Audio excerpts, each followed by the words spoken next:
A Mayan elder wearing traditional Mayan garb walks into a bar. He sits down and strikes up a conversation with the bartender, and the bartender says, "Hey, you don't look like you're from around here. Where are you from?" The Mayan elder says, "Earth," and the bartender says, "So what do your people believe in?" And the Mayan elder replies, "Well, our people believe that the earth rests on a giant crocodile sitting in a lake of water lilies." And the bartender says, "Wow, that's fascinating. Tell me more." An Anishinaabe elder, wearing a traditional feathered headdress, walks into a bar. The bartender says, "Hey partner, where are you from?" And the Anishinaabe elder says, "Around these parts." The bartender says, "The last guy I had in here believed the earth was on a crocodile. What do your people believe in?" And the Anishinaabe elder replies, "Well, our people believe that the earth sits on the back of a giant turtle resting in a great ocean." Bartender says, "Wow, that's incredible. Tell me more." A gentleman sitting at the bar then walks up to the bartender and says, "Hey, I heard you talking with those native wisdom keepers about the earth. Do you know what I believe?" The bartender says, "No, what?"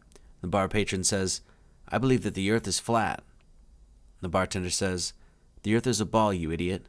Get the fuck out of my bar." Ignition sequence start. 6, 5, 4, 3, 2, 1, 0. All engine running. Liftoff. We have a liftoff. 32 minutes past the hour. Liftoff on Apollo 11. Tower clear.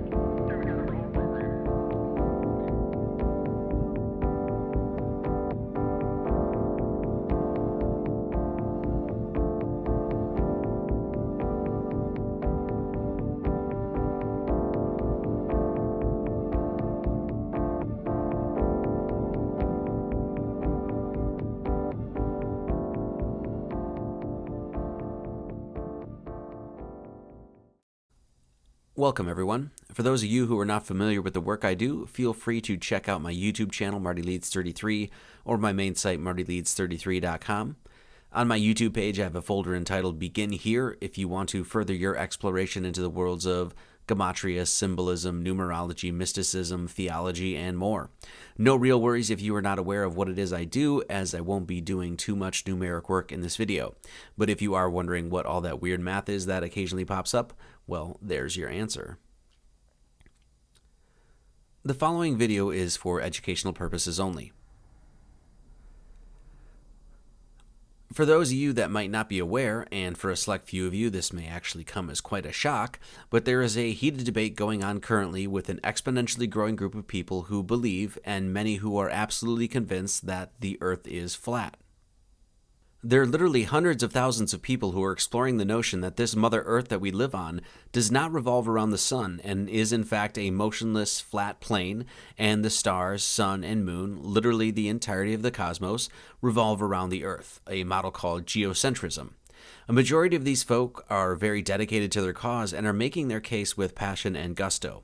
There are hordes of independent researchers online who are posting videos with much evidence to support their claims, and average everyday people have taken up doing scientific experiments for themselves to test the veracity of the claims made by scientists and space agencies across the known world that the Earth is part of a heliocentric or sun-centered system. Blogs have been written, podcasts recorded, comment sections flooded. Hell, there's even been several books written about it. These people are dedicated and very serious about supporting a new flat Earth model to replace our currently accepted heliocentric system. But as you will come to see, this presentation really isn't going to be about questioning the rotundity of the Earth. It's actually a video ultimately about civility and discourse and the human heart. But we'll get into all of that in just a bit. For many, the initial response to hearing the idea that people are actually considering the notion that we live in an Earth-centered or geocentric universe usually takes the form of something like the following. Who in the bloody hell thinks the world is flat? What kind of moron believes such nonsense? Have you ever been up in an airplane and seen the curvature of the Earth? Stupid. Shit is round like the other planets. Ever hear of the Hubble telescope? Dummy. The majority of us, at least those who receive their education from a federally mandated academic curriculum, have been told since kindergarten about the rotundity and sphericity of the Earth. In fact, globes often find their way into classrooms across the world. The Earth being a spinning globe and going around the sun was and is taught as absolute fact. But if you were like me, you probably often question whether or not you really learned anything in school. There are many people who ridicule the idea of even having a discussion or debate on this subject. For many, there is a sheer absurdity of even questioning the rotundity of the Earth in the first place. A vast majority of the public, many of whom more than likely consider themselves educated, feel that such considerations are for the brain-dead and primitive. To even consider the notion that the Earth is flat, for many, is a complete waste of time. And that is exactly why we are going to investigate this subject today.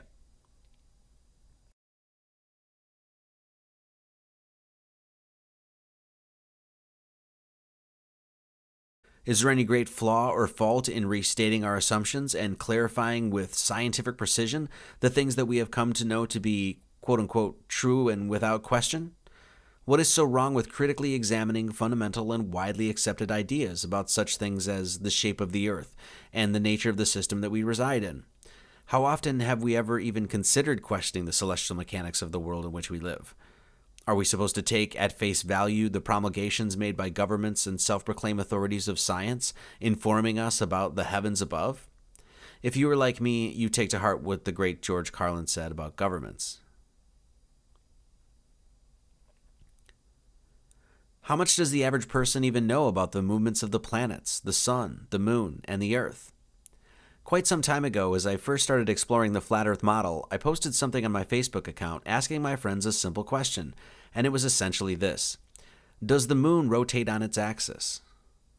Now, this seems like it should be a pretty easy question to answer, one that an educated populace would be able to answer without so much as a glance at a textbook or looking the answer up online.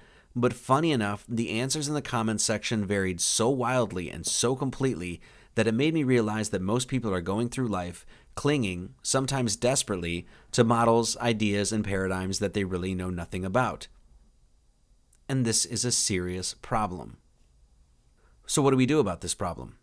Well, the best way I have always learned to get to the bottom of things is to apply the scientific method, using reason and logic as my guides to make tangible the best answers to the proposed questions at hand. The whole flat Earth movement and phenomenon affords us, meaning the whole of mankind, the perfect opportunity to place each and every one of us at the center of a grand scientific experiment. This social movement allows mankind the opportunity to put himself through a litmus test. A litmus test is defined as a decisively indicative test and is traditionally used to determine the acidity or alkalinity of chemical substances. Or in other words, it decisively indicates the nature of the subject tested. Hey, is it alkaline or is it acidic? Is it A or is it B? Is it black or is it white? And as we may come to find, sometimes these things aren't so cut and dry as we thought. Not only does the debate of the rotundity or flatness of the Earth provide humanity a perfect opportunity to reapply our own scientific knowledge and engage in the learning process once again, things we can only construe as intellectually progressive exercises, it also presents ourselves with a litmus test, challenging our own application and understanding of the scientific method.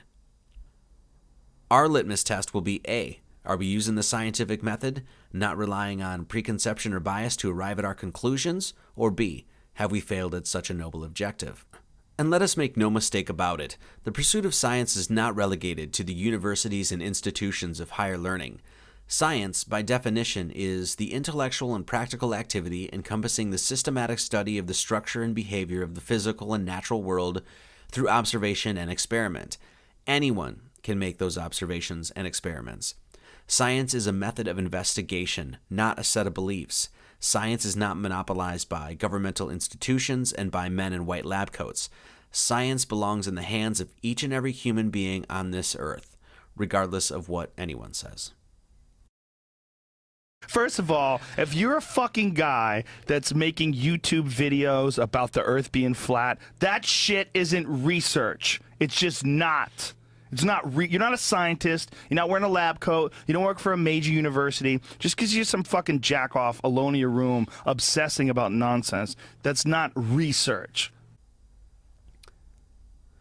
Damn, I'd hate to be one of those fucking guys on YouTube making a video on the flat Earth who obviously has nothing important to say.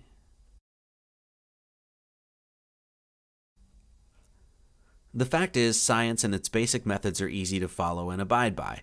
The pillars of the scientific method consist of asking questions, doing background research, constructing a hypothesis based on the testing and analyzation of that data, drawing a conclusion and reporting the results. Scientific research must be repeatable, verifiable, demonstrable, as well as able to undergo a healthy amount of scrutiny and criticism. Simple as pie. What often gets in the way of the pure pursuit of science is the human ego. Cordiality and congeniality are lost when the unadulterated quest for truth gets tainted by all sorts of corrupting forces, such as money, power, greed, and pride. All things quite prevalent in the current collective human condition.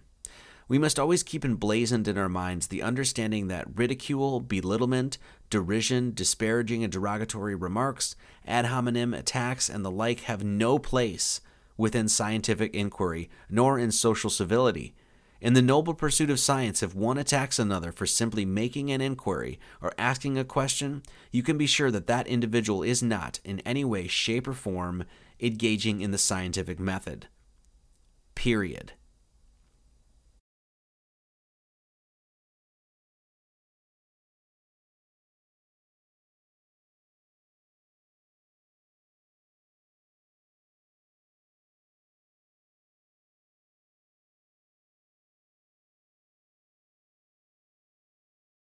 We must abandon any inclinations to revert to childishness and always be constructive with our debates and discussions. Whether we recognize it or not, humankind has a moral stake in being kind. The word itself reminds us of this absolute truth. 1, 2, 3, 4, 5, 6, 7, 8, 9, 10. What I wish to do here is simply present 10 interesting points of contention that I've personally found compelling throughout my own investigation of the Flat Earth movement. This video is not intended to be an unbiased scientific investigation because ultimately that investigation rests in your hands and in the hands of the community at large. Since we will only be covering 10 unique questions surrounding the nature and construction of our earthly system, this investigation is obviously anything but conclusive. But I do feel that addressing and highlighting these 10 particular aspects will make a strong enough case as to why so many people have begun to seriously question our proposed heliocentric system. It must be noted that there are so many different facets to consider when it comes to understanding the very dynamic system that creates our blessed little home here in the universe. Obviously, when confronted with such a dynamic system as our solar/geocentric system, there is a bevy of varying phenomena that one has to take into consideration. Things like the phases of the moon, the path of the sun, the cause of seasons, the retrograde motion of planets, the mechanics of the pole star, flight paths, the cause of tides, eclipses, etc., etc., etc. Without a doubt, there are countless things that must be taken into consideration before we may draw any sort of final conclusion on the matter. The goal here is not to cover each and every one, for time dictates otherwise. There is now a growing and bountiful outpouring of videos on YouTube, with varying degrees of quality and truthfulness, that anyone may go and explore if they so choose. If you have questions about the proposed flat earth model not covered here, which you surely should and will, there are numerous sites that cover each and every one. When undergoing your investigation, I would only add this. When combing through the endless videos and material on this subject, you will come across many characters. There are deceivers, liars, people with wild and outlandish imaginations, people who have done little to no homework, people who place blame where blame is not to be placed, people with squirrely revelations and mad prophecy, people who claim to have answers, and people who work full-time at propagating disinformation. There are also a lot of very loving and kind people out there, many trying to make sense of an often senseless world, and so many who simply seek truth. In short, and in other words, be careful. It's a jungle out there.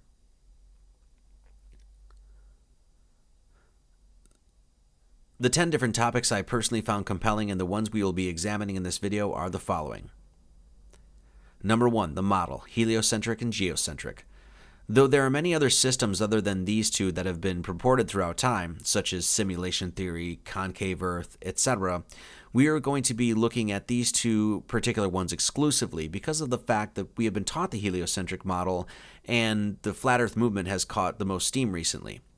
We are going to give a brief overview of both models as best as my meager mind understands them. Number 2, horizon, perspective, and viewable distances. We are going to take a look at, well, how human beings look at the world, what we can see, how far we can see, and how the world appears to us. Number 3, sun hotspot in the Earth. We're going to take a quick look at a video from a high-altitude weather balloon and look at how the sun appears to us in this film. Number 4, angles of light and the sun's rays.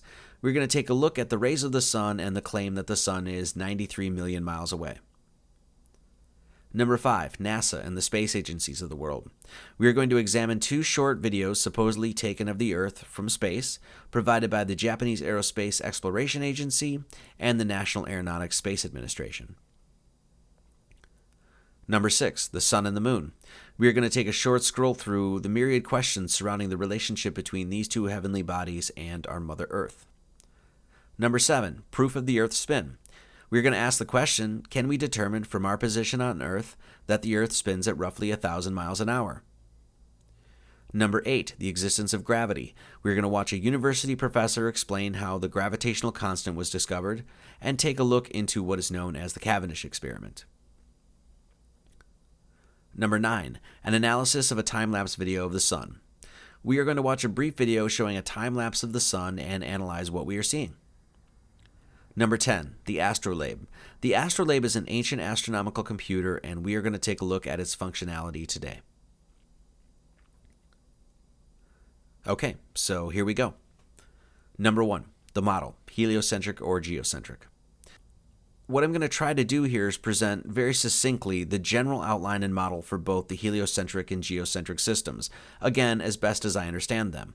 We will take a quick look at basic explanations for the phenomenon we see, as well as look at a quick history of both, and I will try to do this as commonsensical and tersely as I possibly can.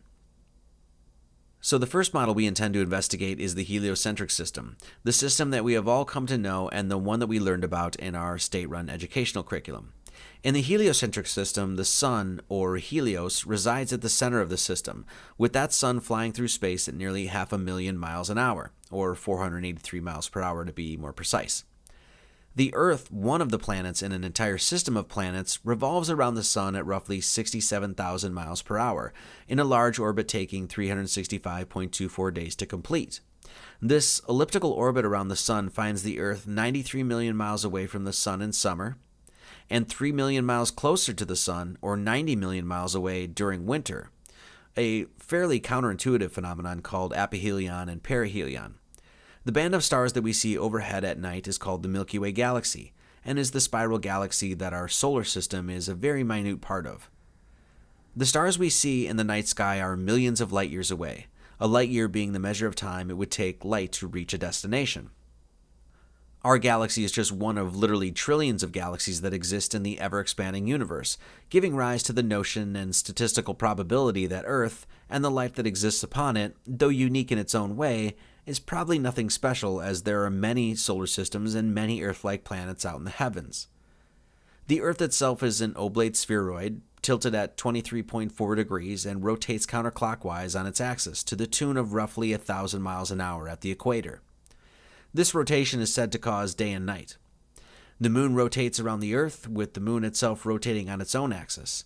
And even though the moon spins on its axis, we never see this rotation, and hence we never see the dark side of the moon, and this is due to the fact that the spin of the moon is tidally locked to the Earth's rotation. The heliocentric system is a rather newly adopted system, having first been introduced in the mid-1500s by Nicholas Copernicus in his book On the Revolutions of the Celestial Spheres, released upon his death in 1543. The ancient Greek Aristarchus had proposed a heliocentric theory in roughly 250 BC, possibly working off the theories of the mythical Pythagoras, who supposedly lived a few hundred years prior, but his theories fell out of favor, with many adopting the geocentric model as proposed by the likes of Aristotle and Ptolemy. The geocentric or flat Earth system puts the Earth at the center of the drama, with the sun, moon, and stars above revolving around it, just as mankind perceives it. The sun and moon at varying speeds with one another make roughly concentric paths around the center of the Earth, with many postulating a magnetic pole or source dictating these paths. The rising and setting of the sun is caused by perspective. with the sun rising as it approaches the viewer's vanishing point along the horizon and sets as it moves away from the viewer and ultimately out of sight. The sun stereographically projects onto the plane of the Earth and acts as a spotlight, which is the cause of day and night. The sun and moon are roughly the same size and same distance away, just as they appear, with current figures given for those objects to be roughly 32 miles in diameter and approximately 3,000 to 4,000 miles away.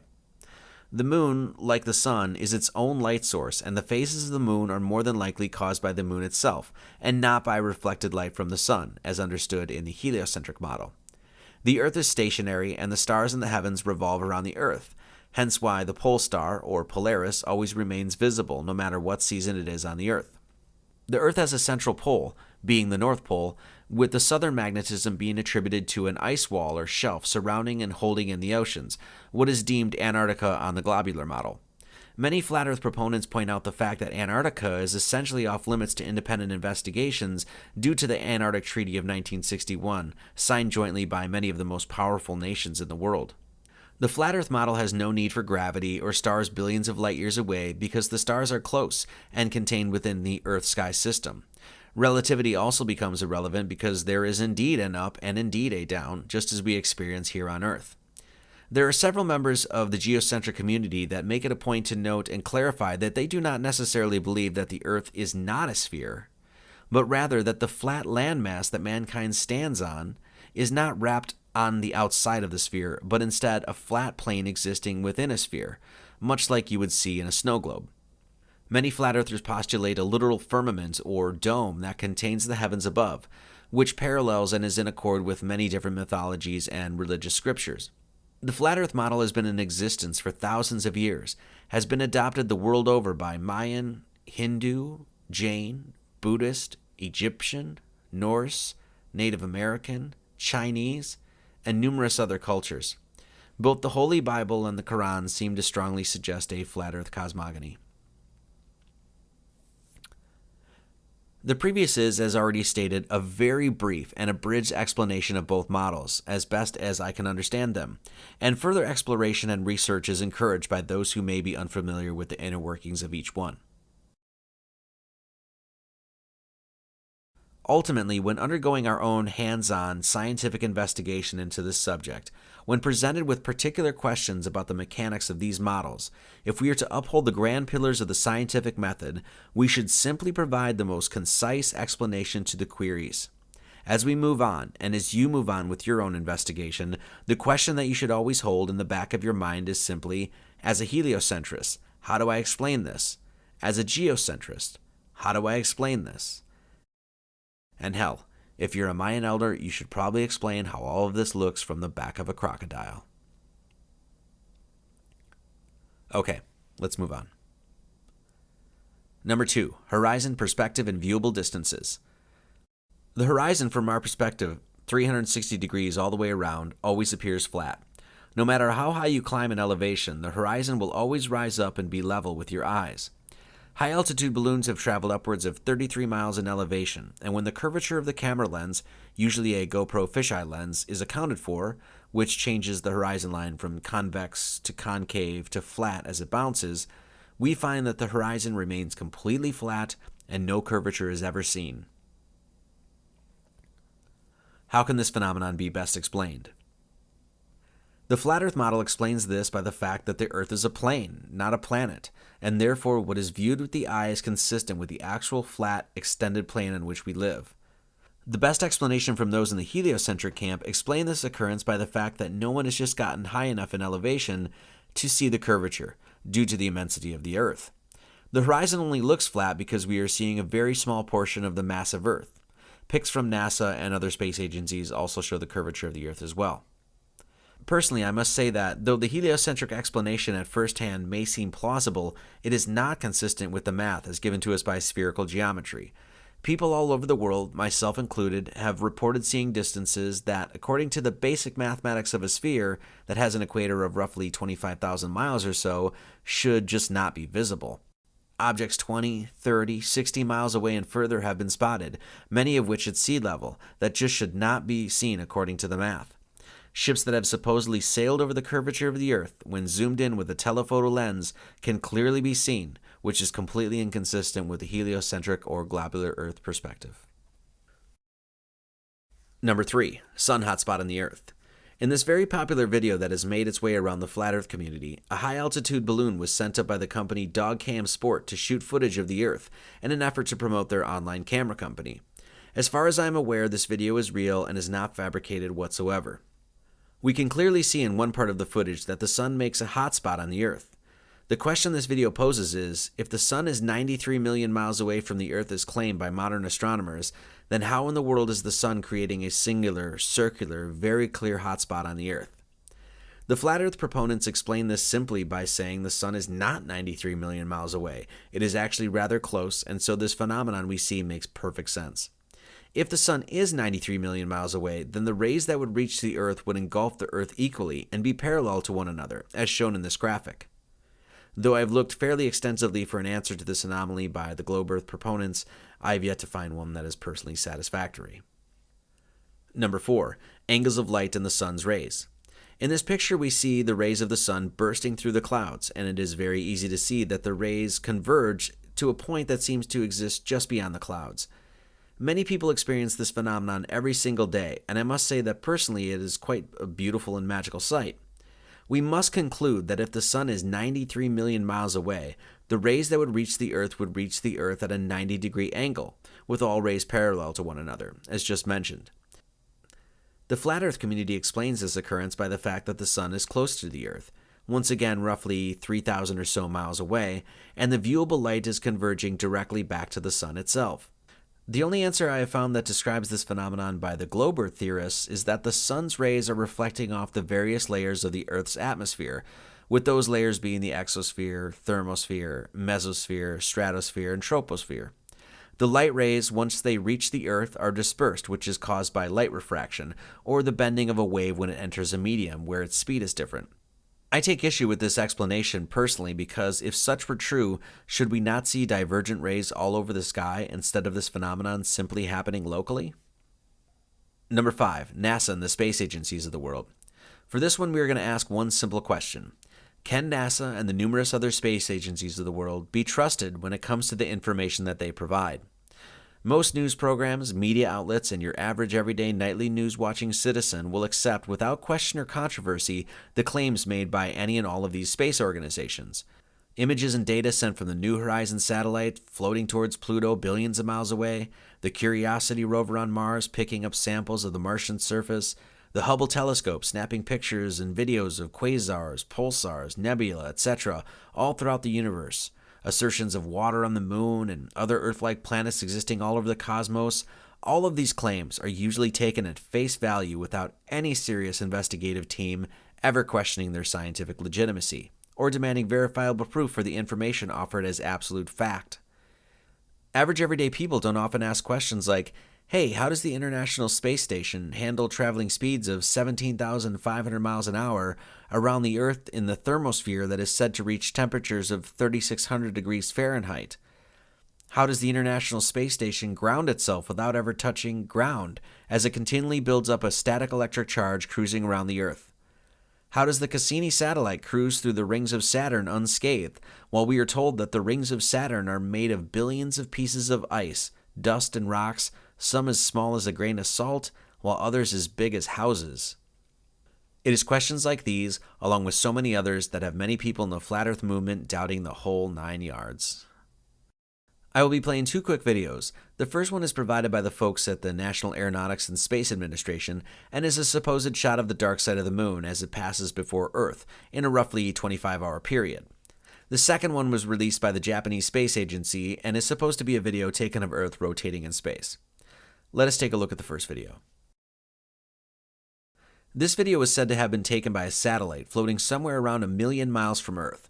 As you can see, even though the video is supposed to be of a 25-hour period, the shot is perfectly still and the cloud formations hardly, if ever, move in this entire span of time. Besides looking just absolutely fabricated, it must also be noted that the moon crosses a great distance over the Earth in this video, which is completely inconsistent with what we are told the orbit of the moon should take around the Earth, which is a period of approximately 28 days. Also pay attention to the fact that not a single star is seen in the background. Where are they? There are numerous anomalies and inconsistencies with this video, and even the untrained eye can see that this footage has some serious issues with its authenticity. The second video is provided by the Japanese Space Agency, and shown here is supposedly a video of the Earth as it spins, creating day and night.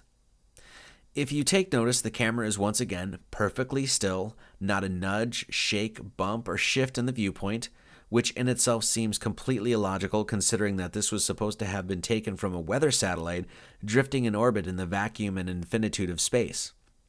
As you can clearly see, the clouds all move together in perfect harmony, almost as if one enormous weather pattern swept over the entirety of the Earth. Notice that when the day turns to night, no lights can be seen on the Earth. Is this because the satellite is too far away to detect them? Also notice we do not see any of the supposed 1,800 satellites orbiting the Earth, nor do we see the International Space Station that is supposed to be traveling at 17,500 miles an hour. Also take note, just like the last video, the absence of stars in the background. Though we can see stars here on Earth very clearly, and astronauts at NASA recently admitted seeing stars in space, it is a complete wonder why we do not see a single one in any of these videos. I have personally shown these videos to non-conspiracy-minded people and asked them point blank if they believed that the footage that they were viewing was real or CGI, and the response I received every time was a laughing, absolutely not, that is fake as hell and obviously computer-generated. The internet is littered with sites, once again of varying quality and accuracy, that have heap loads of evidence that calls into question literally everything these space agencies do. From the International Space Station to the Apollo moon landing hoax, there is an excited, passionate, and fast-growing demographic of people that are calling bullshit to the claims the governments of the world are making, and they are backing up their grievances with mountains of evidence. I have done an entire video on my own personal feelings towards NASA that you can find on my channel entitled Curiosity Roving Through the Claims of NASA, which is a concise and to-the-point video addressing many concerns and anomalies with the information released by this American space agency. I feel that it is well worth your time. The fact is, when examining whether or not the Earth upon which we stand is part of a geo- or heliocentric system, we must take into deep consideration the possibility that the very people who tell us about the heavens above are lying to us about what they know. Only someone engaging in the true scientific method would understand that this factor, in order to make the most complete and thorough study possible, must be accounted for. Number 6. The Sun and the Moon. The image here is presented to give you a rough perspective of the proposed sizes and distances of the Earth and our Sun in the heliocentric model, as given to us by official sources. The Sun is on the right there with its approximate size, and the Earth is on the left with its approximate size, given here in English miles. That line in between the Earth and Sun is to denote a measure of 1 million miles, which means there would be 92 million more of those lines between the Sun and us here on Earth. This is a distance of such enormity that I cannot even draw to scale on this screen and make the Earth visible to the naked eye. For this topic, we're going to take a much more philosophical and honestly theological approach. The Sun and the Moon as united polarities have been celebrated throughout history. I think it's safe to say that there is not a culture, nor tribe, nor civilization across the known world that does not pay homage or draw particular attention to these two heavenly bodies. Now, I am not necessarily trying to advocate the belief in a God here on this point, but standing back and looking at the relationship of these heavenly bodies with our Earth and analyzing it with a purely mechanistic and engineering mindset, either one of these models, whether geocentric or heliocentric, at least in my humble opinion, clearly expresses elements of design, intelligence, and intention. In the heliocentric model, we have a sun and moon appearing the exact same size in our sky from our perspective on Earth, with a whopping nearly 93 million miles difference between them. The idea that this Goldilocks zone that the Earth is in, or this perfected balance maintained long enough for such biological complexity to arise, is somehow just happenstance and accident and the result of simple laws of physics, seems, to be downright blunt, absolutely absurd. What is there more evidence of here? Design or chaos? Intelligence or haphazardness? Holistic functionality on a micro and macro scale, or a jumbled volatile mess?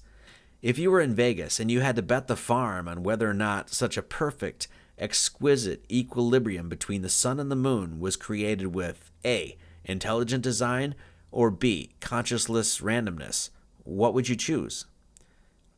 The geocentric model also delivers us into notions of a creator as well when we analyze how its proposed system works.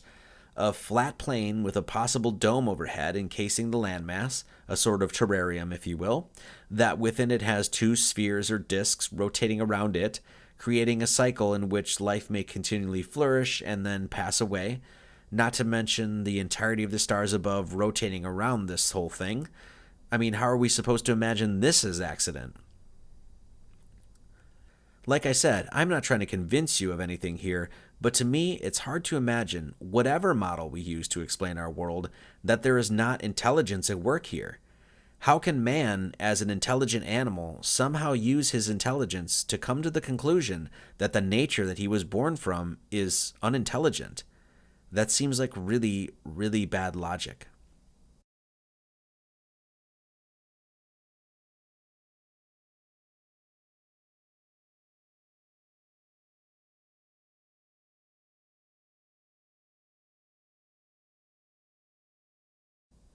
I honestly have so many questions surrounding the sun and the moon that they are too numerous to address here.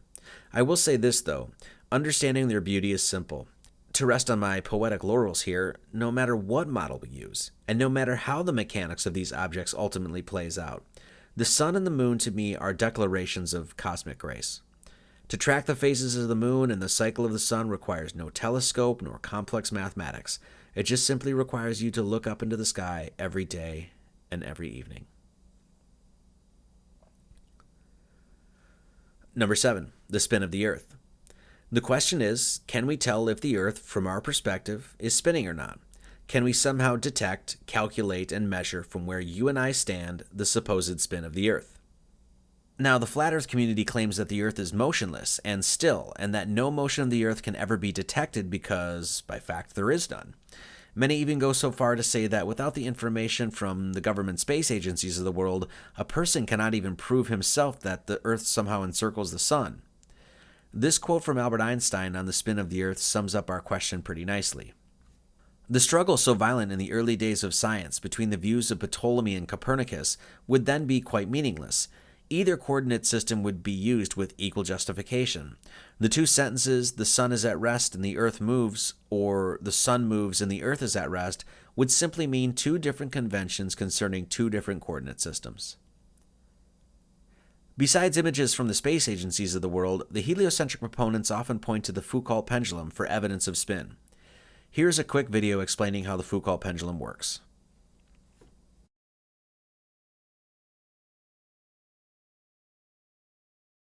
A Foucault pendulum is a pendulum with a specially designed pivot, designed so that it can swing back and forth in any direction around the vertical. So that's in contrast to, for example, a grandfather clock, where the pendulum has to swing in a particular plane. Let's imagine that you have a Foucault pendulum and you're at the North Pole of the Earth.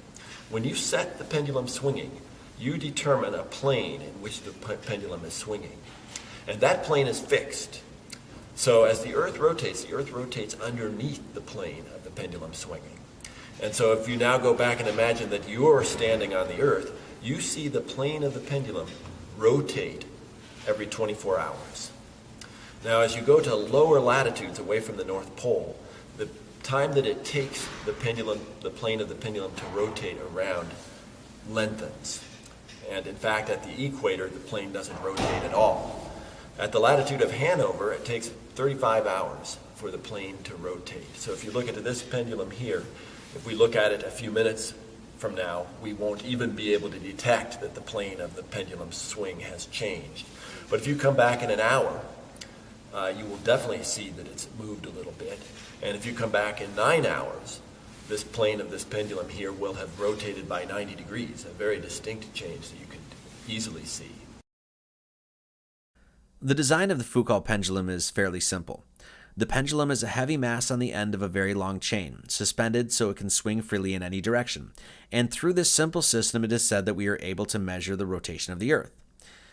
According to the heliocentric model, the atmosphere is said to spin with the Earth, and hence the air above and the ground below are a closed system, and thusly spin and are linked together as the Earth rotates.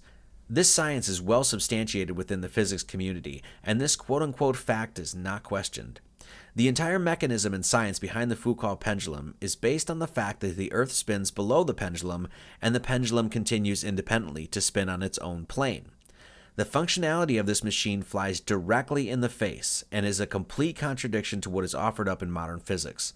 Unless my understanding is severely flawed, for the Foucault pendulum science to be correct and thus be a valid instrument to measure the Earth's spin, that would mean that a helicopter could float above the Earth for 3 hours and arrive at a destination several thousand miles away, which we all know is impossible.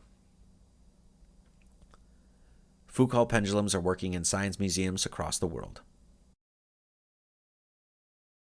I'm going to leave you here with 2 quotes. The first one is by Nikola Tesla, and the second one by, once again, Albert Einstein. Earth is a realm. It is not a planet. It is not an object. Therefore, it has no edge. Earth would be more easily defined as a system environment. Earth is also a machine. It is a Tesla coil. The sun and the moon are powered wirelessly with the electromagnetic field, or the ether. This field also suspends the celestial spheres with electromagnetic levitation. Electromagnetic levitation disproves gravity because the only force you need to counter is the electromagnetic force, not gravity. The stars are attached to the firmament.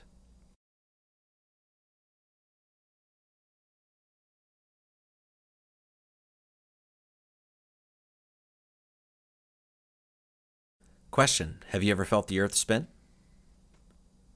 Number 8. The gravitational constant.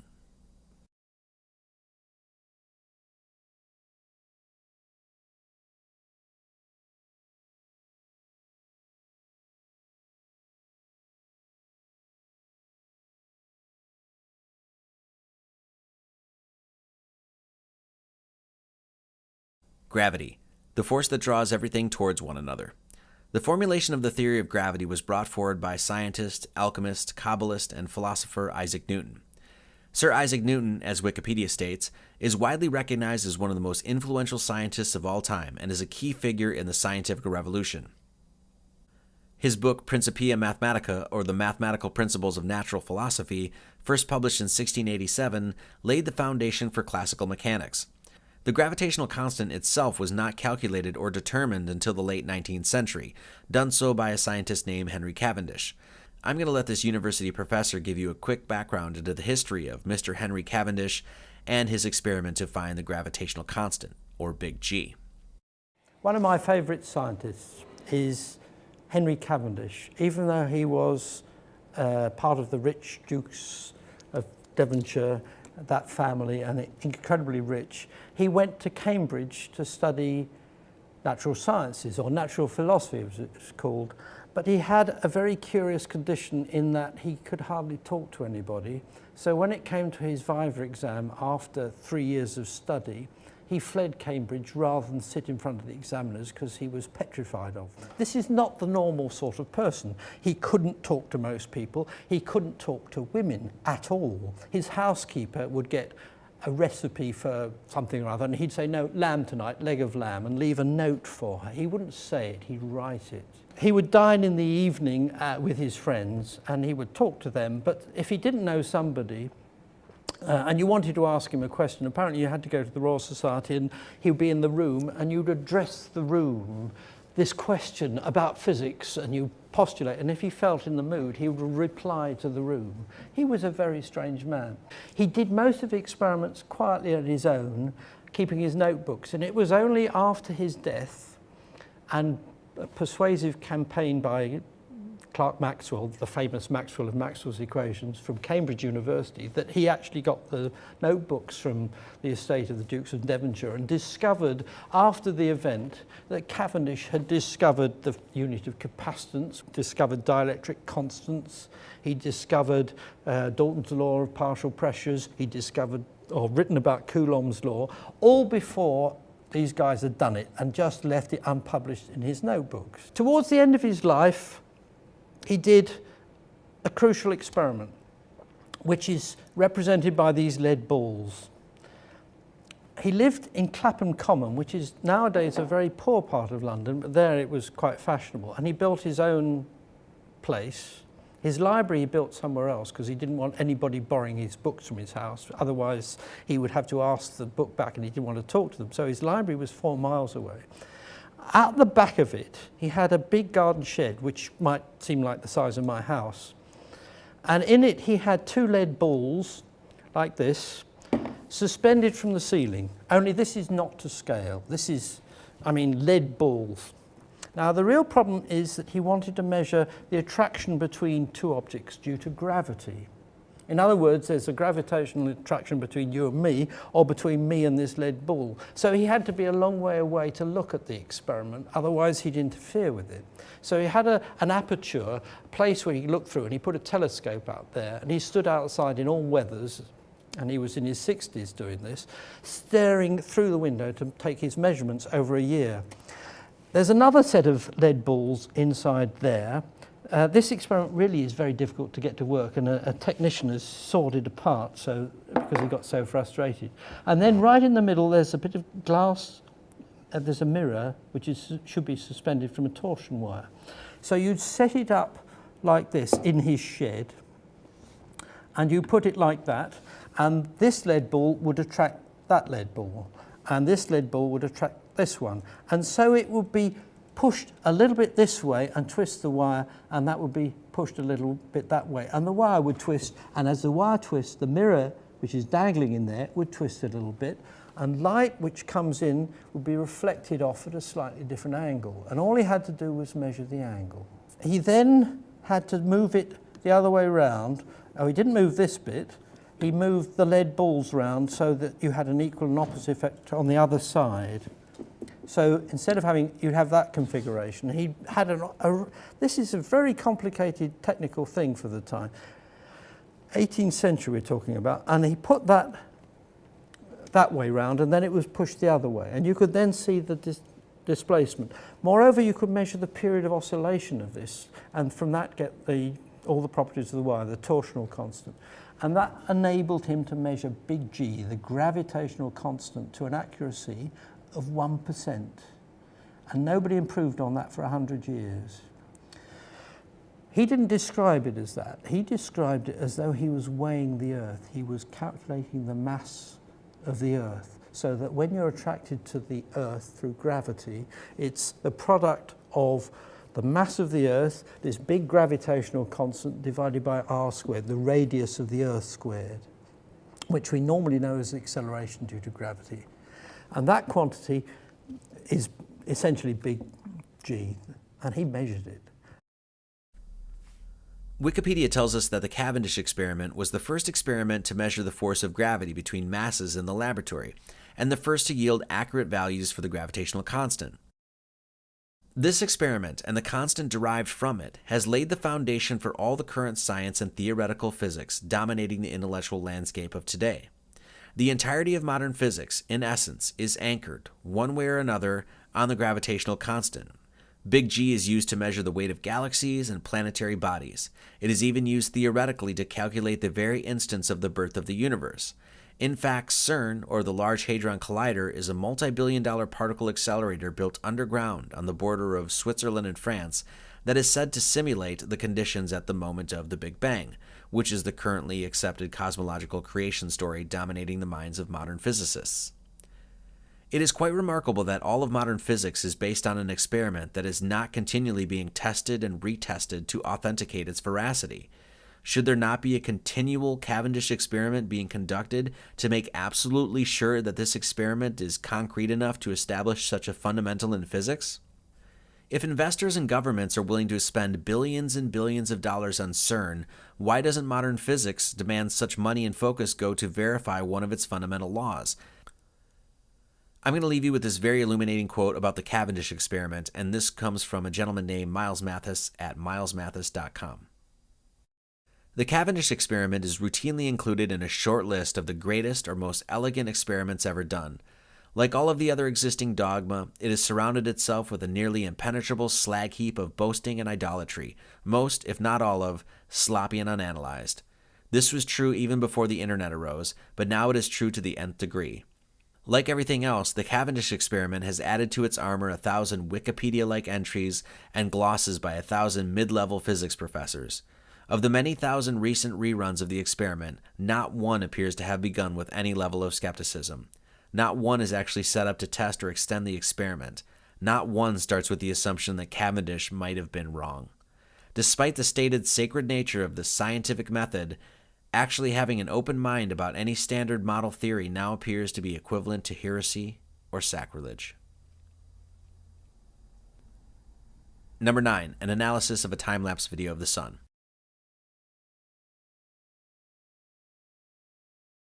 The video you are watching right now comes from a YouTuber named P-Brain.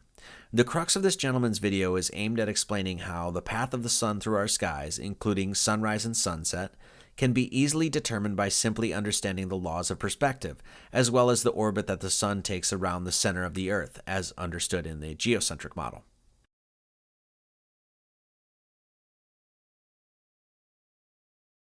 As you can see in this clip, the sun gets smaller and smaller on the horizon, and the light fades away and travels with it as it veers off to one side of the horizon.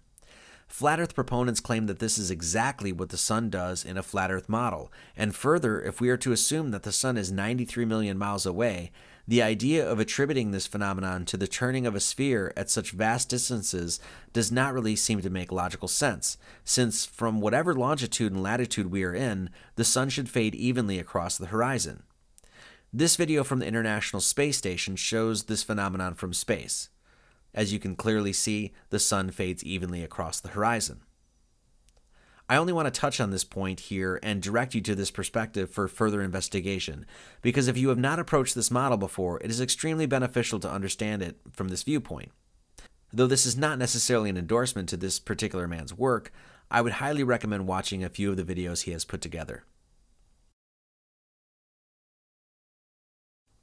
Number 10, the astrolabe. The astrolabe is an ancient astronomical computer that has many uses, including, as told to us by Wikipedia, locating and predicting the positions of the sun, moon, planets, and stars, determining local time, giving local latitude, and vice versa, surveying, and triangulation. The astrolabe was used during classical antiquity, the Islamic Golden Age, the European Middle Ages, and the Renaissance for all of these purposes.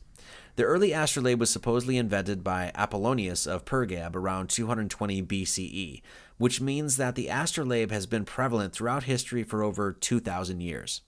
Astrolabes can be purchased or built today and can be used with precision on our modern night skies.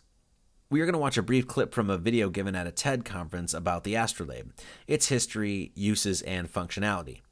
You can find the complete video on the official TED Talk site, and I would highly recommend watching the video in its entirety.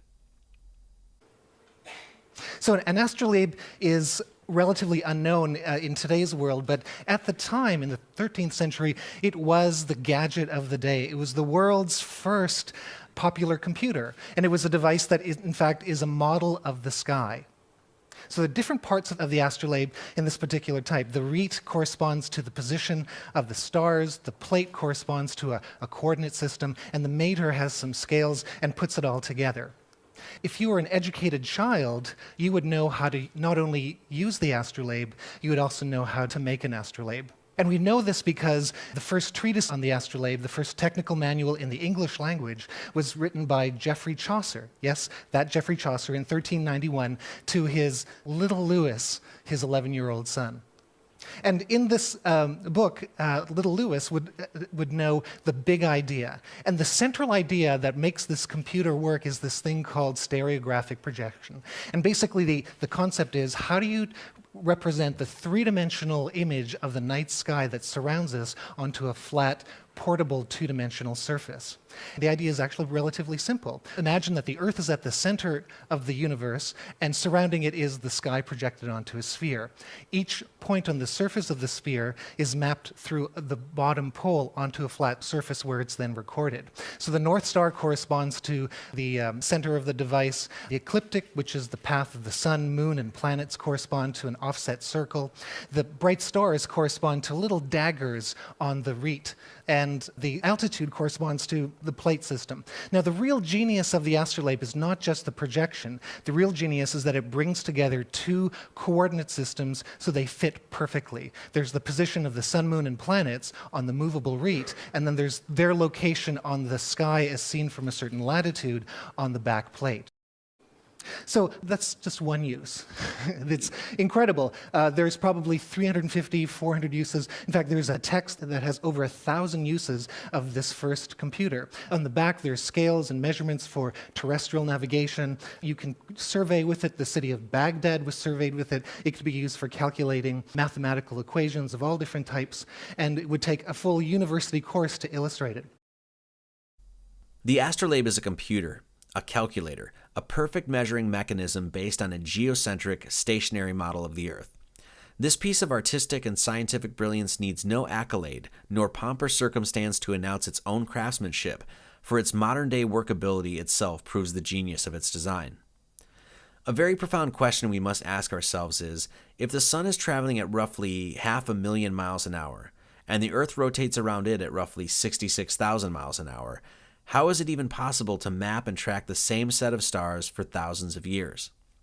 If we are to assume that the ancients created this calculator with a complete lack of understanding the true heliocentricity of our solar system, and merely created this calculator of the heavens as understood from their perspective and viewpoint, how is it possible they could have crafted such an instrument that maintains such precision over thousands of years? To somehow think that an instrument of such a high and accurate degree of calculability merely works today out of dumb luck or by accident is rather obtuse. Whoever created this instrument, whatever culture or person made it, their knowledge and ingenuity has withstood the test of time. It would seem that the heavens and the working of its cycles have been known and measurable for a very, very long time.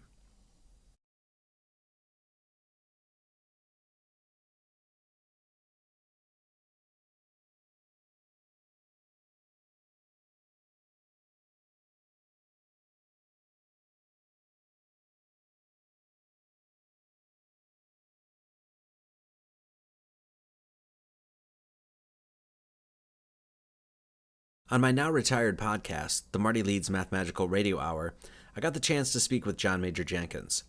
John is a Mayan scholar who has a deep passion for the Mayan peoples, their culture, their heritage, history, rituals, and cosmology.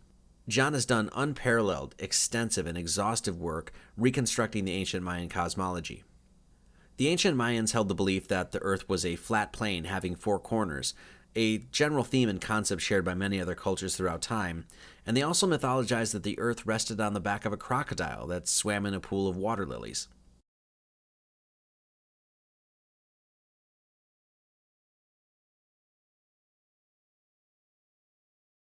The Mayan calendar gained popularity because the calendar reached a very prominent point, what was deemed as the calendar's quote-unquote end date, with this date translating to December 21st, 2012, or the winter solstice in our current Gregorian calendar.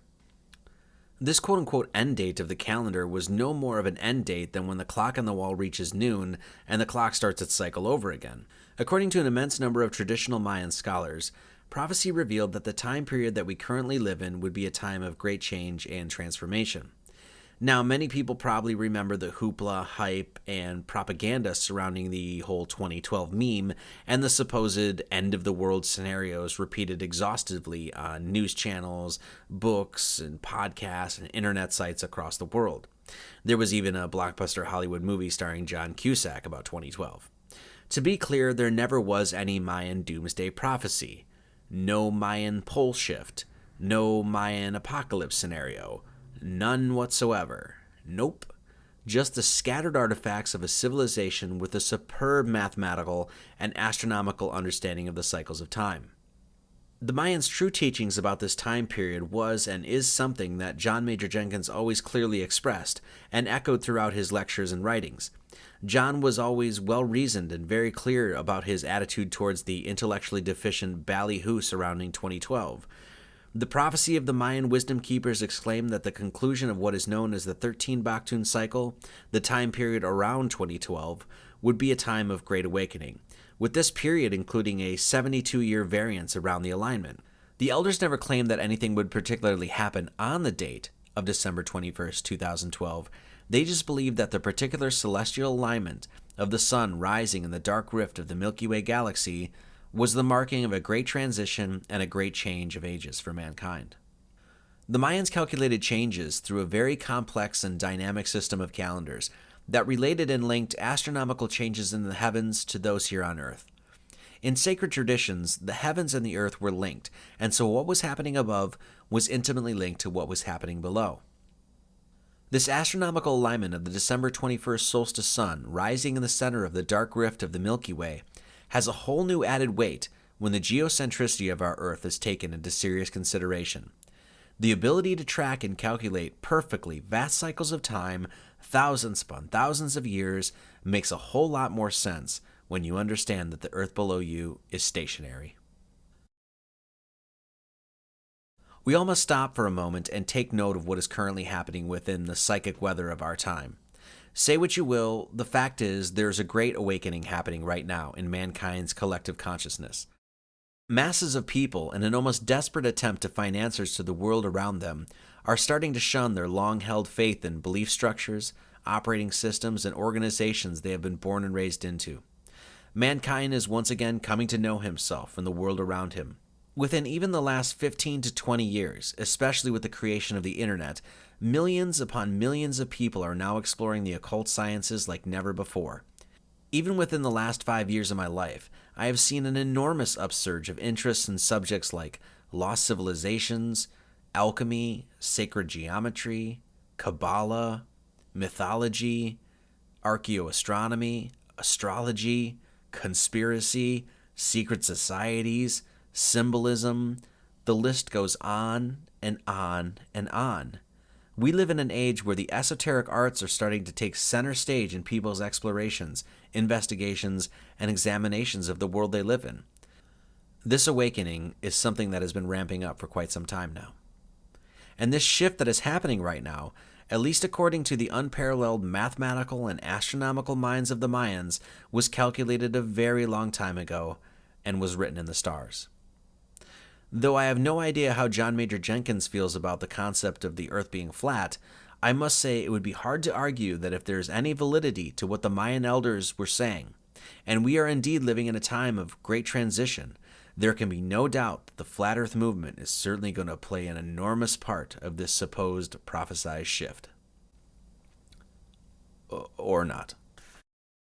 Today, through the power of the internet and through the widespread dissemination of information, we now have average everyday Jack and Jills, people not constrained by paradigms and politics, not shackled by the stale and lifeless institutions supposedly dedicated to the pure pursuit of science, average everyday people going out into the world, making real discoveries, finding real knowledge, and bringing it back to the people. These people are doing grassroots work, obtaining knowledge through self-pursuit, through their own blood, sweat, and tears, and sharing the lessons they have learned along the way. We live in a unique time. A person, by simply spending 1 or 2 weekends solidly perusing the right videos and channels on YouTube, may be exposed to more information in those weekends than many have procured across several lifetimes. Though we must as well be surgically discerning when it comes to the information that we gather and trust, the ability to learn has never been greater.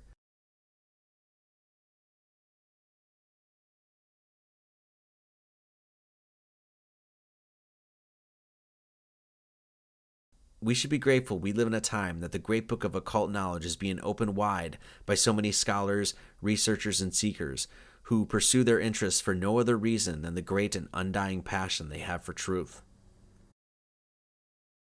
I can decidedly say that I certainly no longer believe that the sun is 93 million miles away, that we revolve around it at roughly 66,000 miles an hour, and that the Earth is a sphere 25,000 miles at its equator. The entire model that I had been told was absolute fact I now have enormous reservations with, and honestly cannot even begin to defend it anymore. The amount of paradoxes, anomalies, dubious, problematic, and unproven ideas one has to swallow in order to wholesale endorse such a model is now very clear to me to be too extensive and numerous to continue putting any sort of faith or focus on such an explanation of our earthly system. This model is something I have spoke passionately about in the past. In fact, here is me exclaiming that the sun is 93 million miles away. Now, the sun is 93 million miles away. It's 93 million miles away. I honestly have absolutely no reason to believe that anymore. If the geocentric model proves out to be true, there can really be no question that this deception is, invariably, one of the greatest conspiracies of all time. If such is true, mankind has been sold a lie since the day we were born, and that lie was a lie dreamed up by extremely intelligent dark occult forces, people who have been at work for over several generations. And what is ultimately being hidden and stolen is man's destiny, purpose, and direct proof of his place at the center of all creation. For those who believe it is just too impossible for a conspiracy of such magnitude to exist, and that an elite bloodline or corrupt group of individuals could not fabricate and engineer such a complex conspiracy over several lifetimes, you must consider the following. The York Minster Cathedral, one of the largest Gothic cathedrals in Northern Europe, was completed in 1472 and took 252 years to complete. If a building project of such magnitude can continue on for hundreds of years, over several generations, why would you suppose the engineering and building of a conspiracy could not do the same? For those asking what is the point of lying about the shape of the earth, I would offer this. Throughout my studies, research, and long process of spiritual growth, I came to an immovable understanding and intrinsic recognition of the scintilla and spark of the Great Spirit within all things. It is something that I have held within the center of my heart. It is something that I see without eyes. It is unwavering in my psyche. Such a revelation has empowered me like never before. I found that spark of the Creator within when I was still under the erroneous impression that the earth was a spinning ball, cast out in an infinite and endless universe. I can only wonder how much easier my pursuit might have been if I had not been lied to and instead was taught that everything in the universe literally revolves around the drama of mankind.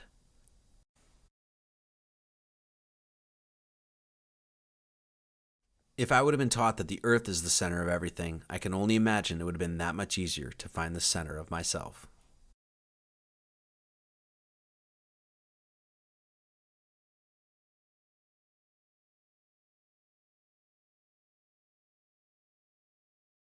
For several years now, I have created content, books, videos, podcasts, and the like, in an effort of trying to help people understand that man is no accident, that he is created with a great purpose and has a great force within him.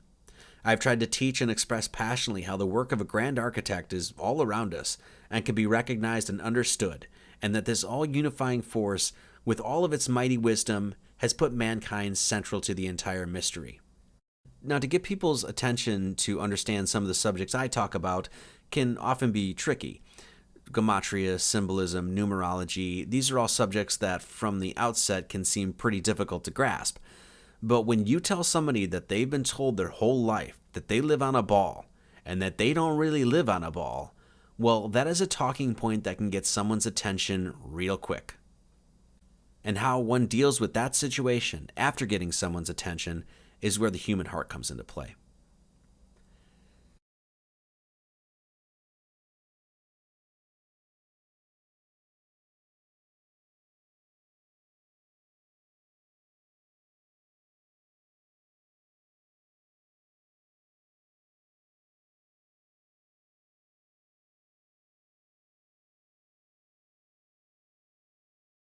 The great secret of life is not an elusive one.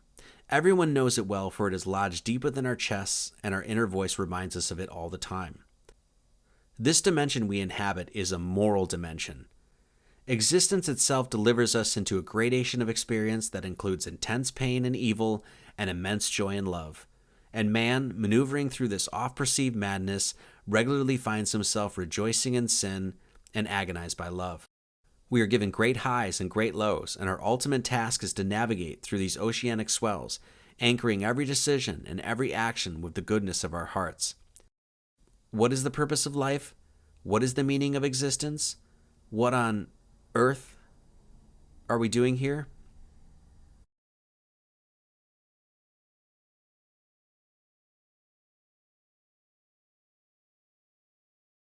These questions often plague the seeker, and it would seem that we humans have overcomplicated the matter to the point of losing our bearings on this plane of existence. The answers to our most seemingly profound questions are not so convoluted and perplexing. The word earth is an anagram for heart. What are we doing here, you ask? It is no grand mystery to recognize that man's goal on earth is simply to find and secure the love he has in his heart.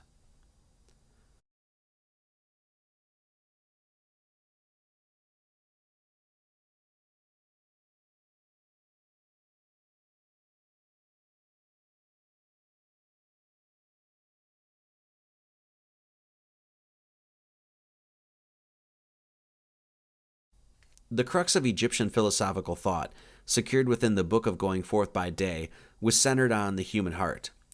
Upon entering the gateway of death, the ancient Egyptians believed that the human being would undergo a ceremony they deemed the weighing of the heart ceremony. In this ceremony, one's heart would be weighed against the feather of Ma'at. The Ma'at were 42 moral codes that the Egyptians were to abide by and were principles that helped guide them throughout life. If one's heart weighed less than the feather of Ma'at, one would then ascend to the heavens and return to the source of all creation. There is good reason why the Egyptians did not call this ceremony the weighing of the brain ceremony or the weighing of the material possession ceremony. Truth does not come from the acquisition of information or acquiring material wealth. Truth comes from within one's own heart. If one follows his heart, it will not steer him wrong.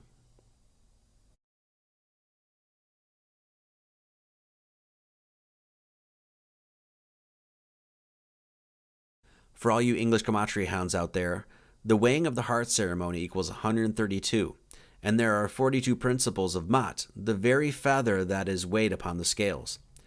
132 divided by 42 is 3.142, or pi.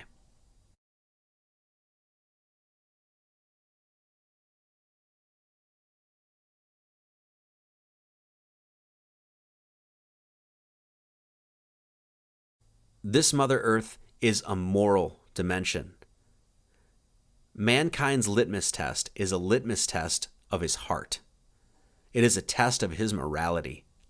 Every moment we are given the choice to either A, lead with our hearts, or B, not. So for the record, I don't really believe that the Earth is flat or concave or convex at all. If you ask me my real opinion on what the shape of the Earth is, I wouldn't say it looks like this or like this. Really, the Earth looks like this.